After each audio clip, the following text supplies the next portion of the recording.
начинаю, я айтысу начинаю.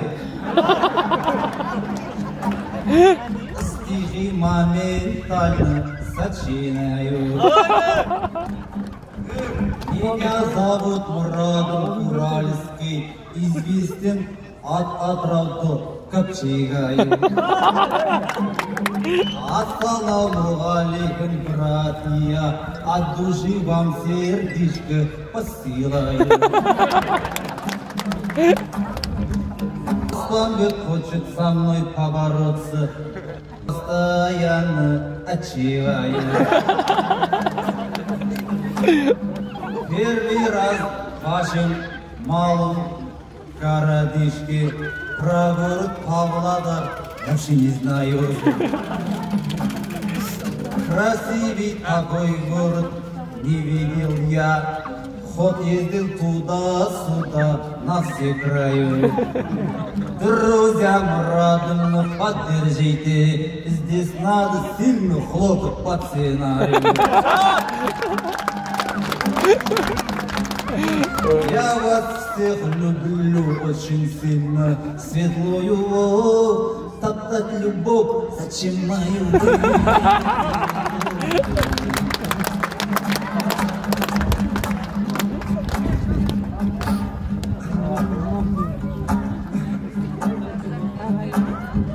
Айтысты бұл келіп қалдым променадқа, мен түгілді ойта. Табиғи ақындарды алдыртырып, жатсыңдар айтыс жасап табиғатта. Алланың қалауымен уақыт бопты, қайраткер ақын арман қанибратқа. Мешіттен оқып шығар жаназасын, жерлердің сәйкесінше шариғатқа. Алдынан жарылқасын ағамыздың, сіздердей көңіл айтам шамиғатқа. Және де алғысымды білдіремін, ақ келін айналайын Самироққа. Бастық боп облыстық мәдениетке, аспанға жасап жатқан Палироққа. Сахналық сыртқы киген тігіп беріп, мың жерлеріне жапсырыпты Тонировка. Самиров аман болса әлі талай, шапандар шықпаса дау гардеробқа. Нұп-нұви шапаныңды ақша қарға киюге оқ, берсей жерден қолбей оқта.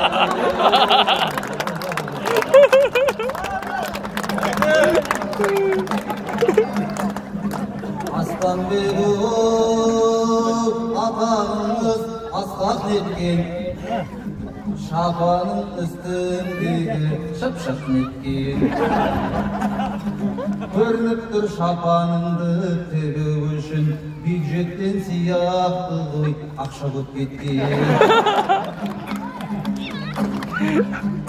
Қос қолдап қол соғайық қосағына, Тоқаевтың айтқанын растап кеткен. Жаңа қазақтан құрылды алды менен, өзінің ол күйеуінен мыстап кеткен.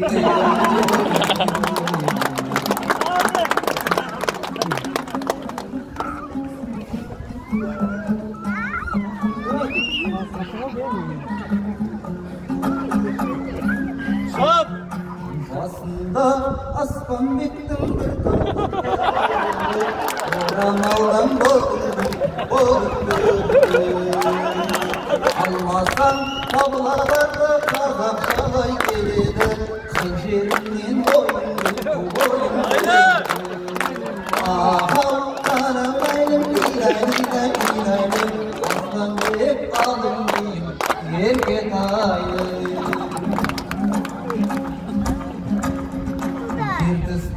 Şağalayın, şağalayın muzgatsa, kökbesini tağalayın. Aslanbek üstündeki şabanımda şamamin 300 mınga bağalayın.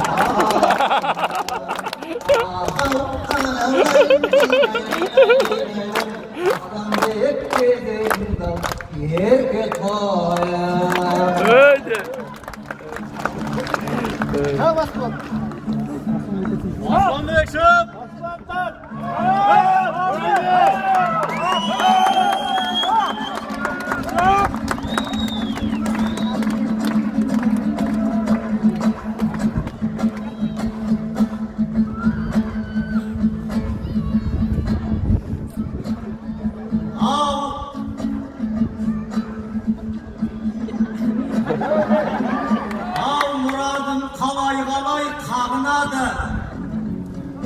Özüne aytar cevap tabıladı.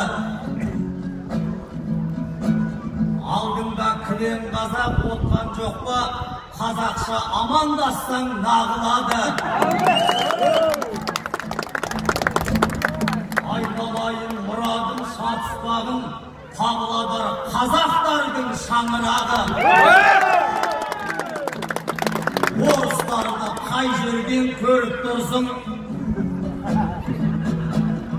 Бұл ел Қазақстан болып табылады.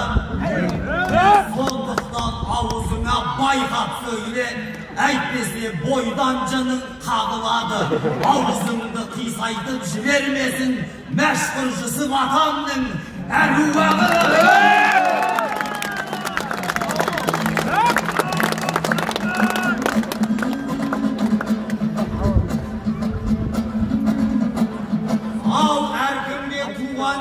Mısır деген, бұл ел мені самғаған құсым деген. Сондықтан орыстармен шатыстырма, бұл елді мен қорғаймын күшімменен. Сен орыстың еліне келген жоқсың, бір құдайдан басқаға кішірмеген.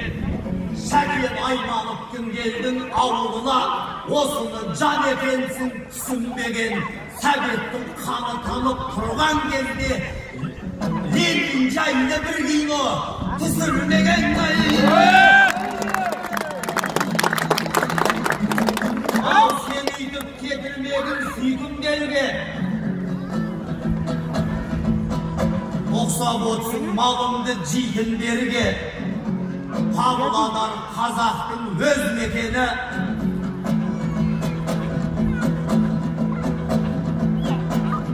Сондықтан қалсың сенің шикін жерде.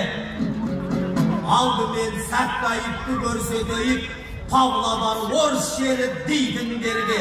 Қазақтың ең кішісі мен едім деп, екі есе биік тұрған Эйфелден таяйын. Айтыстағым қосып салған, өзім едім алдыңнан қосып салған.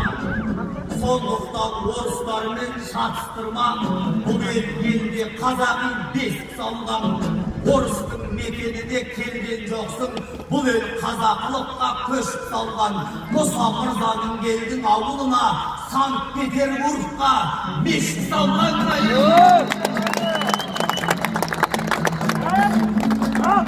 Ал қазақтың деп өкпеттен ақындары, Абайдың осы шығар ақырғаны. Кене салып, орысша сөздер айтып,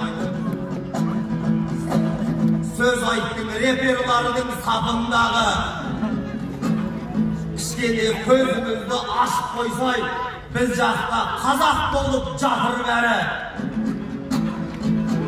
Мысалы, Сұлтан Махмұт менің атам университетімізді тақымдады. Бір барсаң Жүсіпбектің театрына басыңның жазылар ек зақымдары. Бұл елден кинотеатр атын алған қазақтың Шәкен деген ақылманы. Кеше ғана біз аштық бір мектепті Әлихан Бөкейханов атындағы. Павлодар бір жаққа, Әлихандар келіп жатыр, қалады ауысуға да жақындады.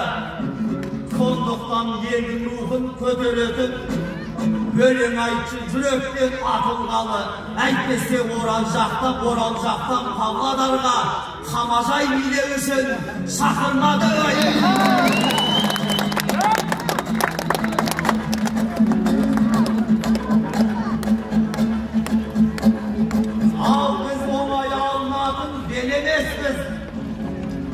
Sen секілді балаларға тең емеспіз. Әйелін шапан тігіп берді дейді. Айтысты бастасаңшы ерегессіз.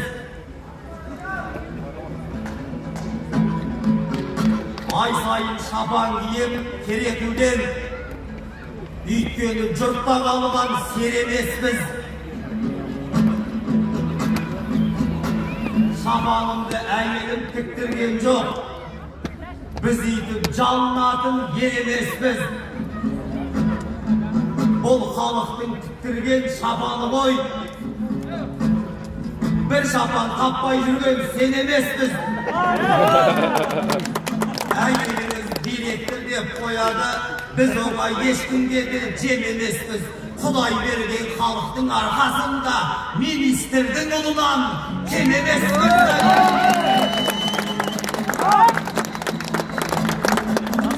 Ал ұлдары қара тасты тержилеген, қызының етегінен жел сүймеген. Ай сайын маған шапан береді рас, үйткені жан емеспін ел сүймеген. Павлодар дейтұғын қаламыз біз, өте татып тұратын көршейменен. Қалайша мен алмайын ағаларым, тағы бір шапан киіп көрсейін деген. Кеше ғана өзіңді күтіп алып, таңғы шайыңды бердім мерзейменен. Маған ай сайын шапан киіп берет, үйткені жан емеспін ел сүймеген.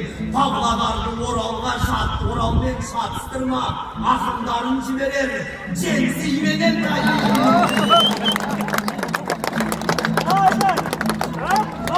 Халқымды ғана жырлаймын, қайранда дәурен өтсе де, әйелімді айтпай-ақ қойғым, сөзіме отсаң бексене. Мен құса түрген білесің, жаяу құса баянда салғыр жандар көкшеде. Еркектіңізі төрде қой, әйелдіңізі өкшеде. Бұл өзінің еңбегі қандай биікке жетсе де, кеше өзің білесің, Айзарадай ханымым сендерді күтіп алып ет, уақыты босқа өтсе де, біздің елдің қыздары иіліп тұрат еркекке қандай қызмет етсе де, заң директоры болмақ түгілі зам әкім болып кетсе де